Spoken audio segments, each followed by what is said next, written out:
applause. Isaiah just dunked at 14 years old. Happy birthday, Isaiah. You are going home with a Lakers fan pack. Fans, for more information on Camp Lakers presented by UCLA Health and Lakers youth basketball programming, visit lakers.com/Camp Lakers.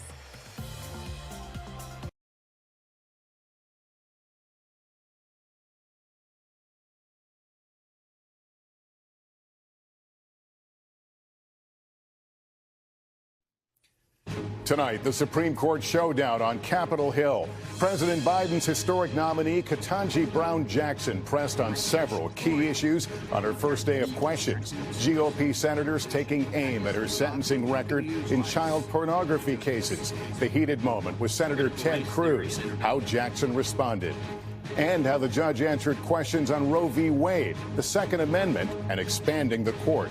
And tonight, new explosions in Kyiv as Ukrainian forces retake a key suburb near the capital. New aerial images showing Russian strikes in Mariupol, where tens of thousands remain trapped.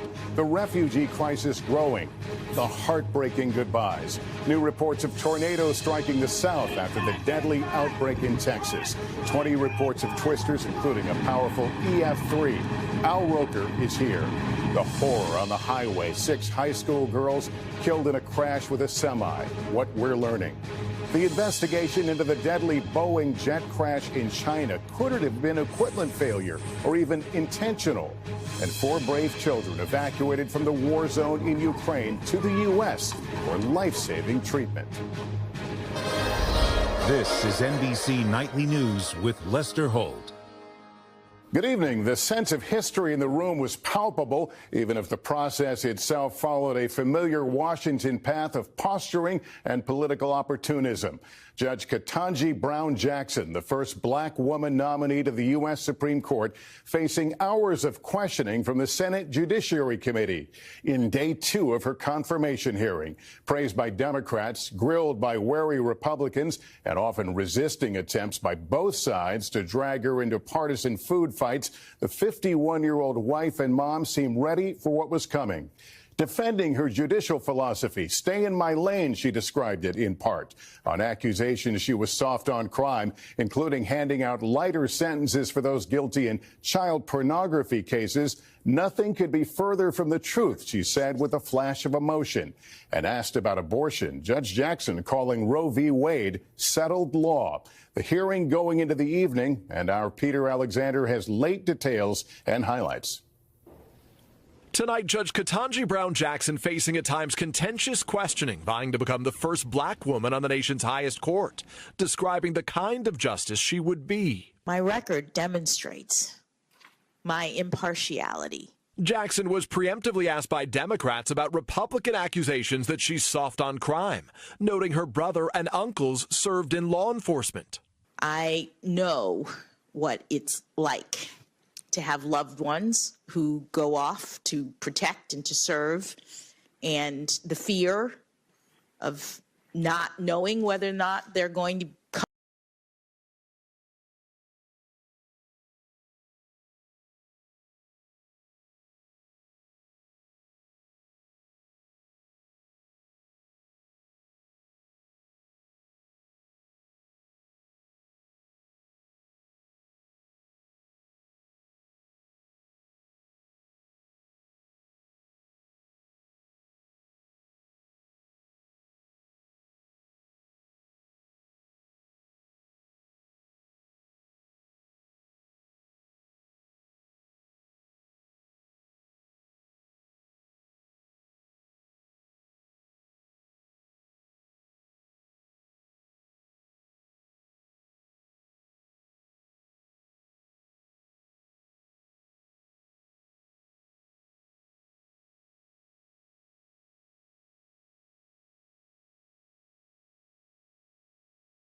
come home again because of crime in the community. And addressing criticism that her sentences in child pornography possession cases have been too lenient. As a mother and a judge who has had to deal with these cases, I was thinking that nothing could be further from the truth. Republican Ted Cruz then highlighted several cases where Jackson's sentences were shorter than prosecutors recommended.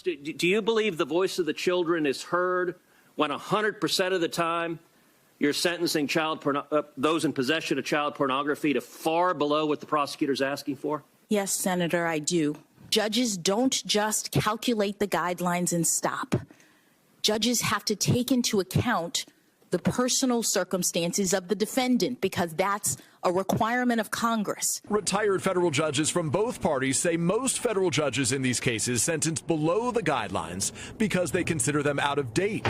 Jackson was also pressed for her views on court packing, the idea promoted by some Democrats to change the balance of the Supreme Court by adding more justices, a move the late Ruth Bader Ginsburg and Stephen Breyer, who Jackson would replace, opposed. Do you agree with Justice Breyer and Justice Ginsburg that court packing is a bad idea? Well, respectfully, Senator, other nominees to the Supreme Court have responded as I will, which is that it is a policy question for Congress. Jackson, who's received bipartisan praise for her experience as a federal public defender, today explaining her work defending Guantanamo Bay detainees. That's what you do as a federal public defender. You are standing up for the constitutional value of representation. Lindsey Graham using questions about Jackson's faith. On a scale of 1 to 10, how faithful would you say you are in terms of religion? Well, Senator, I am reluctant to talk about my faith in this way. To blast Democrats' treatment of now Justice Amy Coney Barrett in 2020. If a conservative woman wants to stand out and say, I love my family just as much as you love yours, and my faith means just as much to me as it does you, that all of a sudden there comes some kind of weirdo. Jackson was also asked about her views on the Second Amendment. The Supreme Court has established that the individual right to keep and bear arms is a fundamental right. And on landmark abortion rights cases. Roe and Casey are the settled law of the Supreme Court. With her confirmation assured if Democrats stay united, reflecting on the historic nature of her nomination. I have received so many notes and letters and photos from little girls around the country, and that they have thought about the law in new ways because I am a woman, because I am a black woman. And Peter, this is just the start. Judge Jackson will face another round of questions tomorrow.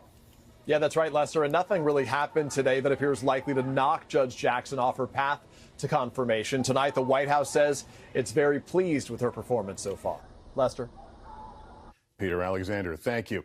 Tomorrow, President Biden heads overseas for an emergency NATO summit in Brussels. The president expected to press for harsher sanctions against Russia, which still sells its oil and gas to many European countries. This comes as Ukraine steps up its campaign to keep Russian forces out of its capital. Richard Engel is in Kyiv tonight.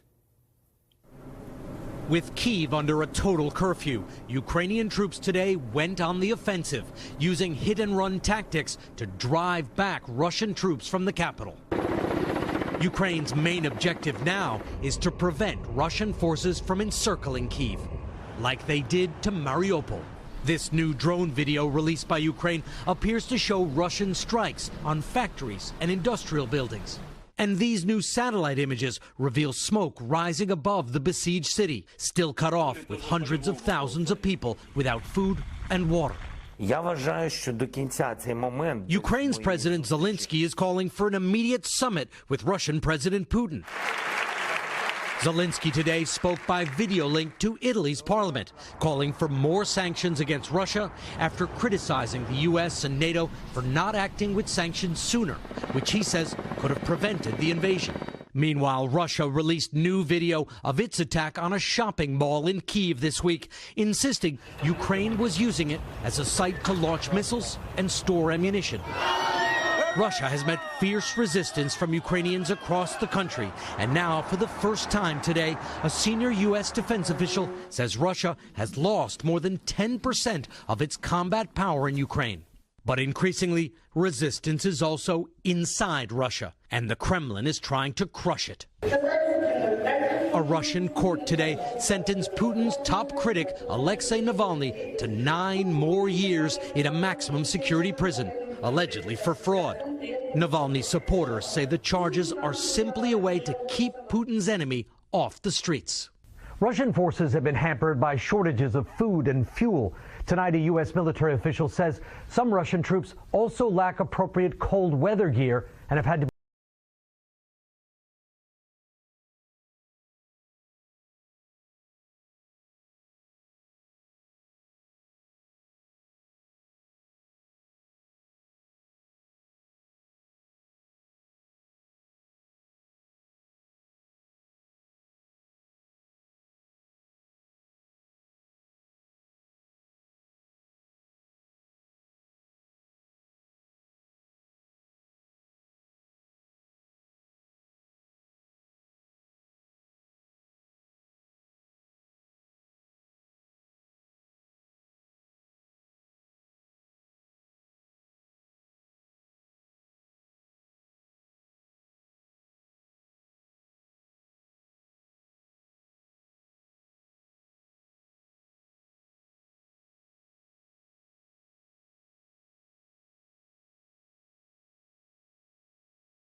be pulled out of the fight because of frostbite. Lester? Richard, thank you. And despite those problems, Russian forces are closing in on several cities. And yet, as Gabe Gutierrez reports, even under siege, many Ukrainians are hanging on. It seems unreal. It's become a bleak existence. This is the dark, frigid basement where a dozen families cram together each night, huddled by candlelight, fueled by defiance. When the bombing is going, then you never know where it will drop. Victoria Filotova works for a charity in Chernihiv, that's in northern Ukraine near Belarus. Russian troops have surrounded the city, but it's hanging on. So are other cities like Mariupol and Kharkiv. This is not the war between Ukraine and Russia. This is the war between light and darkness, between goodness and evil. We are determined to protect our land and to stay here. Many others have not stayed. More from ravaged cities arriving in Lviv today. Natalie is from Kyiv, surrounded by Russian troops on 3 sides. She decided to get out with her family before it's too late. Others are making the remarkable choice to return. A humanitarian corridor opened up today, and this train is being loaded up with supplies and people who are heading back east to pick up loved ones. This woman is coming back from Poland to care for her sick father in eastern Ukraine. This mother is returning with her young daughter. This is my country, she says firmly. Refugees now top 3.5 million. As a volunteer train conductor, Serhiy has seen a lot of them. The defiance in places like Mariupol weighs heavily on him. Mariupol right now is stronghold of freedom. It's stronghold of the old democracy world.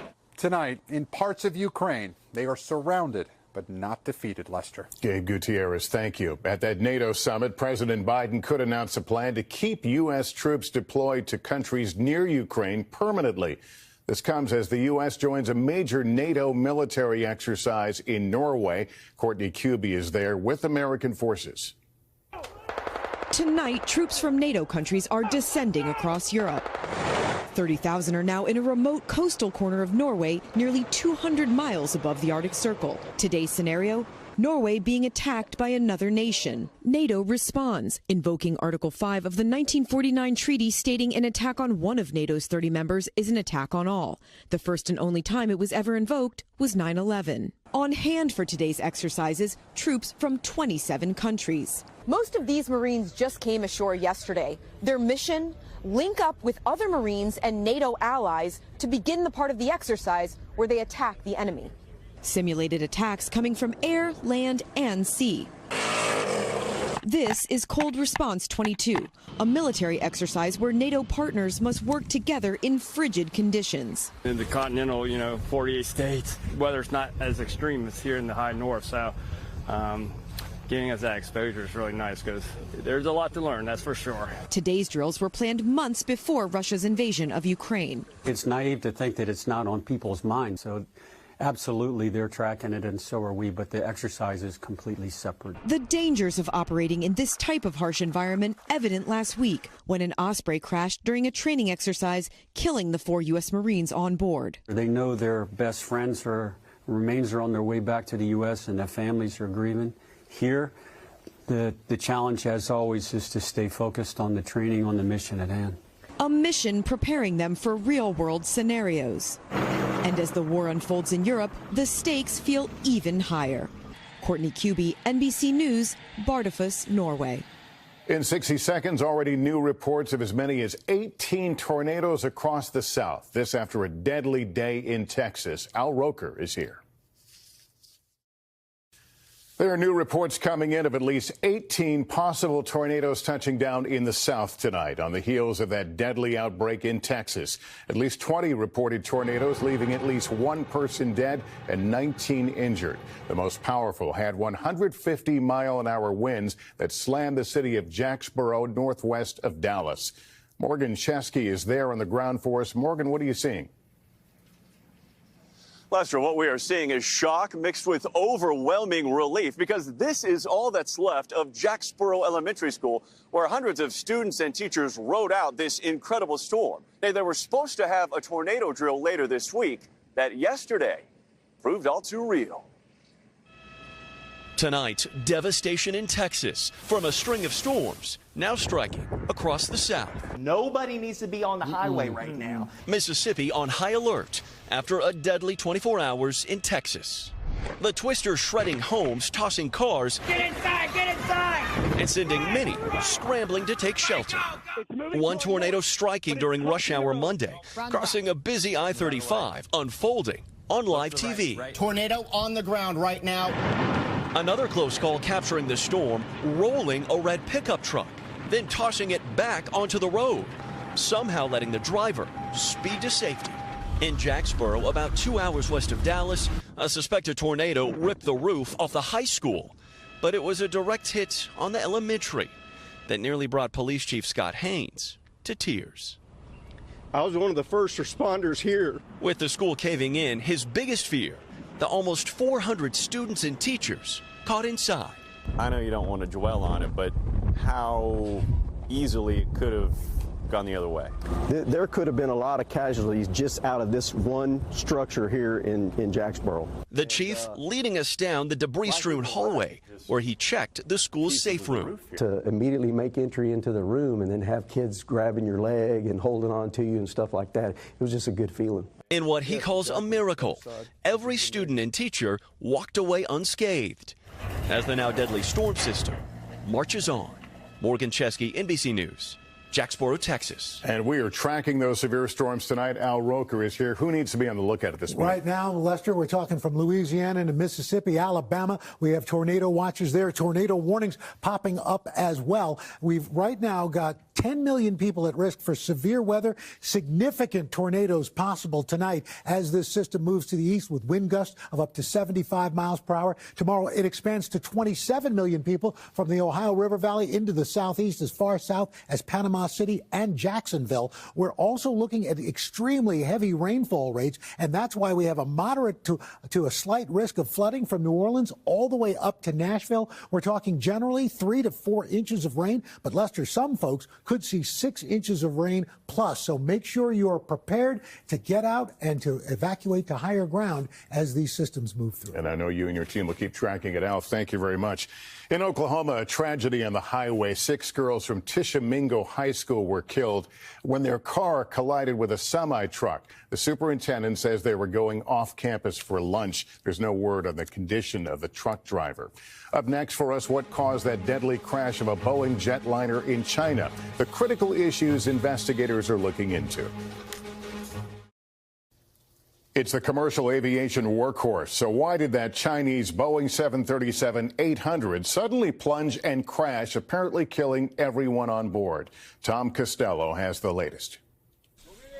Buried and scattered across a hillside in southern China, the remains of China Eastern Flight 5735. No survivors, just the personal belongings of the 132 people on board. Chinese investigators now say the Boeing 737-800 was level at 29,000 feet when it suddenly went into a fast and fatal nosedive, slamming into the ground in less than 2 minutes. Its final seconds captured on a surveillance camera. Chinese authorities today promised to find the cause of the accident as soon as possible. At the Dream Aero Simulator in Maryland, retired Captain Mark Weiss showed us firsthand what those final seconds may have looked like. We're going down at 6,000 feet a minute now. And it's getting faster and faster. Absolutely. Look at your airspeed. I'm coming back with the throttles. Can you pull out, or is it too late? I've got 8,000 feet, but here's the mountains. I just hit the mountains. There's your answer. Think of how many seconds we had. You couldn't pull this out. You just don't have enough strength. The plane's black boxes could answer critical questions. Did the plane suffer a catastrophic mechanical or structural failure? Did the crew respond properly? And even, was the crash intentional? Investigators have got to look at the background of this flight crew and what was happening in that cockpit to rule out whether an intentional act was involved here. We still just don't know. The 737-800, with a stellar safety record, is not a 737 MAX. But 3 years after 2 fatal MAX crashes, Boeing is again under scrutiny. Tom Costello, NBC News, Washington. And up next, as we continue inside a potentially life-saving mission to bring critically ill Ukrainian children to the U.S. NBC Nightly News is brought to you by Farsiga.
We've all daydreamed about how we'd get on in a Walking Dead scenario, with rations running low.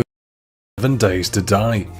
7 days to die, more like 7+ years to make. Am I right? We have fun here. Smash subscribe immediately. While this massively ambitious blend of tower defense, FPS, RPG, sandbox and survival really should be out of early access at this point following a 2013 release, there's a reason why it's sold over 12 million copies. Despite its visual shortcomings, 7 Days to Die is a blast. As the name suggests, 7 Days to Die takes place across a week, with each night bringing increasingly difficult swarms of zombies to your door. Or does it? While that's the basic concept, Fun Pimps have made each run highly customizable to how you like. Want more PvE? Crank the dials to the left. After a more chill experience, disable the blood moons and make the zombies relax a bit, the bitey bugger is. With you even being able to survive long past the titular 7 days, this is a game that could consume you. Be warned though, don't get its console versions, which have more or less been abandoned following drama with its original publishers. 3. DayZ. DayZ is more or less the cousin to 7 Days to Die, what with them both being in early access seemingly since the dawn of time, though DayZ did eventually hit 1.0 back in 2018 after being the poster boy for early access for many years. Where 7 Days is really about the PvE and fending off waves and waves of zombies, the thrill of DayZ really lies in your human interactions, which has since been aped in countless games since. But have any of them done it as well? That is arguable. It should be no surprise that the game that inspired Rust can have a cruel edge, though Rust doesn't allow you to be as sadistic as to handcuff other players that you come across, basically leaving them at your whim. If you don't mind DayZ's many issues, which really are just part of its DNA, and the fact that you will likely be running around and begging for water for at least your first few hours of play, DayZ is going to soak up days of your time. However, just like 7 Days to Die, exercise caution with DayZ's console ports. Not because they've been abandoned or anything, just because they're bad. Please don't defend them. It's fine if you've lied to yourself, just don't lie to us. 2. Minecraft.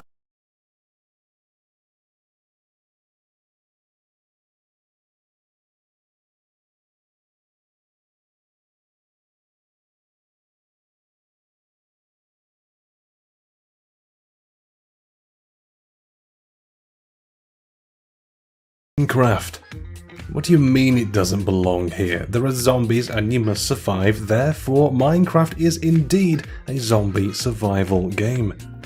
While the purists out there will likely scoff at Minecraft not being cast in hues of grey with trigger-happy PvP, it's still hard to deny its influence on the wider survival genre.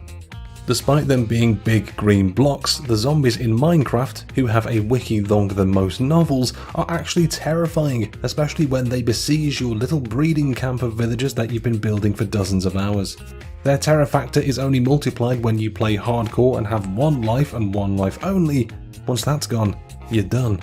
Yes, Minecraft doesn't have the demands of other zombie survival games where food and water is a constant, almost oppressive requirement to keep on top of, but the great thing about Minecraft is that you can play it almost any way you want. In a sense, it's the most flexible game on this list in terms of role-playing, even if the sense of realism is obviously missing. Also, we've mentioned this already, but never forget that you can enslave a bunch of people and make them make babies and work for you. The Walking Dead never went that dark, did it? And at number 1, Project Zomboid. As well as being the king of zombie survival games, Project Zomboid is also the king of early access, having been part of the program on Steam since before the PS4 and Xbox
Hey guys, welcome to Alpha 19.